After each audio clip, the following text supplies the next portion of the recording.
جنہوں نے فرض کیے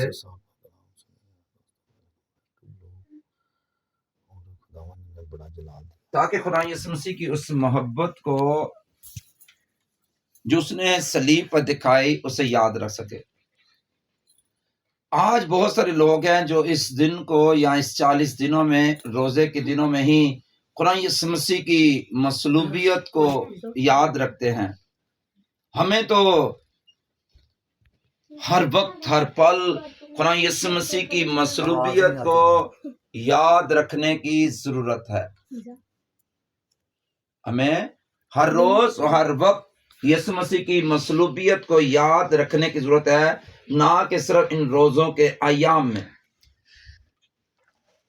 جب ہم حقیقی طور پر یسوع مسیح سے اگر پیار کرتے ہیں تو اس کی اس قربانی کو ہمیشہ یاد رکھیں گے۔ جو خدا سے پیار کرتا ہے وہ کبھی بھی اس کی اس قربانی کو نہیں بھولتا اور اس کی اس قدر کرتا ہے جو اس نے ہماری جانوں کے لیے، ہمارے خاندانوں کے لیے، ہماری نسلوں کے لیے اس نے فدیہ دیا۔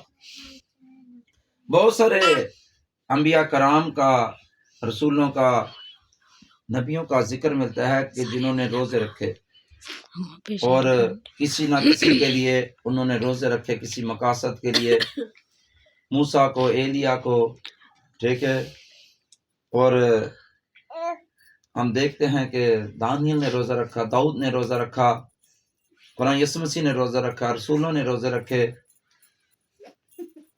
تو بہت سارے مردوں کا ذکر روزے میں آتا ہے، پر آج ہم ایک عورت کے تعلق سے سیکھیں گے کہ جس نے روزہ رکھا، اور روزہ وہ کس مقصد کے لیے اس نے رکھا۔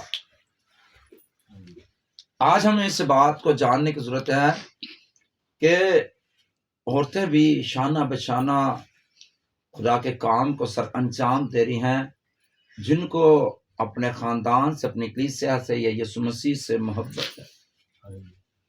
جو خدا سے پیار کرتا ہے وہ انسان سے بھی پیار کرتا ہے۔ جو انسان سے پیار کرتا ہے حقیقت میں وہ یسوع سے پیار کرتا ہے۔ جیسا کہ ہم جانتے ہیں کہ کلام میں ہم آستر کے تعلق سے بھی روزے کا دیکھتے ہیں کہ آستر نے بھی 3 دن کا روزہ رکھا، اور اس نے اپنی سارے قبیلے، اپنی قوم کے لیے روزہ رکھا۔ آستر اس وقت یہودی قبیلے سے تھی، اور جس بادشاہ کے ساتھ وہ رہتی تھی، اس بادشاہ کی وہ ملکہ تھی، وہ یہودی نہیں تھے، یہودیوں کے مخالف تھے۔ فارس کے بادشاہ جو اس وقت حکمران تھا، تو وہ خدا سے پیار کرتے تھے، خدا کے لوگ، اور خدا کو ماننے والے تھے یہودی لوگ۔ پر ان پر مصیبت آ گئی کہ جو بادشاہ کا سپہ سالار تھا مان، وہ مردگی کے خلاف تھا، وہ مردگی سے نفرت کرتا تھا، یہودیوں سے نفرت کرتا تھا۔ اس نے پلان بنایا کہ یہودیوں کو سولی پر چڑھایا جائے، مردگی کو سولی پر چڑھایا جائے، اور ان یہودیوں کو مار دیا جائے تاکہ ان کا نام و شان مٹ جائے۔ پر خدا کا پلان ہر انسان کے لیے بہتر ہوتا ہے۔ خدا نے آستر کو پہلے ہی بادشاہ کے محل میں پہنچا دیا اور اسے رتبہ دیا، وہ ملکہ بن گئی، کیونکہ خدا انسان سے بلا ہے اور بہتر جانتا ہے، اور انسان کی سوچ سے وہ بڑے بڑے کام کرنے کی قدرت رکھتا ہے۔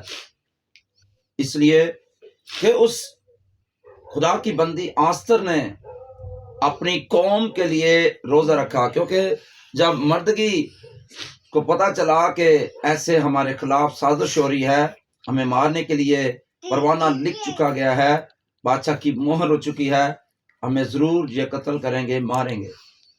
اس نے ٹاٹ اوڑا اور خاک ڈالی اور بادشاہ کے پھاٹک پر پہنچ گیا۔ حالانکہ اس دور میں اس پھاٹک پر جانا، بادشاہ کے محل میں جانا اس حالت میں مناسب نہیں تھا، اور بادشاہ اس باتوں کو اچھا نہیں سمجھتا تھا۔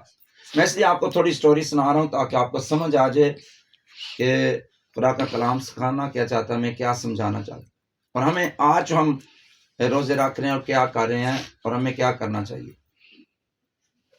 تو جب آستر کو پتہ چلا کہ ایسے حالت میں باہر مردگی آیا ہے، کیونکہ جو بادشاہ کی جو ملکہ ہوتی تھی، خرمیں ہوتی تھی، ان کو خواجہ سراں سنبھالتے تھے، ان کی دیکھ بھال کرتے تھے، اور جو خواجہ سراں اس وقت ان پر حاکم تھا، تو اس نے دیکھا کہ مردگی اس حالت میں، اس نے جا کر آستر کو بتایا، آستر کو پتہ چلا، آستر نے بولا کہ ایسے سب کچھ ختم کرو اور اپنے گھر جاؤ۔ اس نے کہا نہیں، میں نہیں جاؤں گا، کیونکہ اگر تو کچھ کرے گی تو ٹھیک ہے، نہیں تو ہم بھی تو مریں گے، تو بھی مرے گی۔ اس نے کہا، کیا کہا کہ میں بھی اور